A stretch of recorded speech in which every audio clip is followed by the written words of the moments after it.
Bon, je n'avais absolument rien préparé aujourd'hui, mais on va essayer d'improviser un petit truc. Je vais vous raconter une petite histoire. Vous savez très bien que Nintendo a mis du temps à passer à la 3D dans cette vidéo, avec la sortie tardive de sa Nintendo 64 qui a mis énormément de temps, mais il faut savoir que la 3D, Nintendo n'était pas son premier essai pour la 3D. Il y a eu tout d'abord même des lunettes 3D pour la NES, qui sont sortis dans les années 80, mais qui n'avaient pas très bien marché. C'était un peu trop futuriste pour les gens. Mais il y a aussi une console 3D qui était sortie, qui est très peu connue, mais qui n'a été commercialisée qu'une seule année.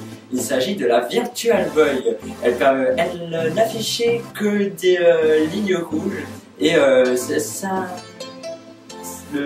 c'était une console qui avait une genre de forme de lunette avec un petit trépied et on regardait dans ces lunettes justement afin qu'une image différente était envoyée dans chaque œil, ce que tu n'es pas français, et donc deux images différentes et des rouges étaient envoyées dans chaque œil. Et du coup, beaucoup de jeux sont sortis sur ce Virtual Boy en 3D, comme Mario Tennis, même quelques jeux Zelda, il me semble, je ne suis pas sûr. Et malheureusement, les gens ne sont pas habitués à la 3D. Au bout d'une demi-heure de jeu, il est arrivé que les gens aient très mal à la tête, et du coup, la console a été un fiasco total.